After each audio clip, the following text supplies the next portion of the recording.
तर येत्या लोकसभा निवडणुकीमध्ये नवनीत राणांनी प्रहारकडून निवडणूक लढवावी अशी मागणी बच्चू कडूंनी केली होती। त्याच्यावर आमदार रवी राणा यांनी काय प्रतिक्रिया दिली आहे पाहूयात। बच्चू कडूंनी जी बोलले, मला असं वाटतं मी त्यांचे धन्यवाद मानेल की त्यांनी अशा प्रकारे ऑफर दिली। अनेक बावनकुळे साहेबांनी सुद्धा बोलले होते, त्यांचे मी धन्यवाद मानले होते। पण सगळ्यांना आपापला महायुती धर्म पाळावा लागेल।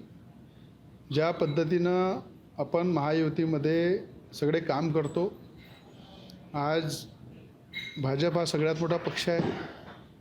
एकनाथजी शिंदे आहे, अजितदादा पवार आहे, RPIचे रामदासजी आठवले आहे। रामदासजी आठवलेंनी जसं सांगितलं 2 दिवसाआधी की नवनीत राणाला माझा पाठिंबा आहे। अशा अनेक सगळ्यांना आपापला नैतिक जबाबदारी म्हणून पाठिंबा द्यावे लागेल। नैतिक जबाबदारी महाविकास आघाडीचा घटक बनावा लागेल। लोकशाही मराठी ऐका, पहा, जागरूक रहा।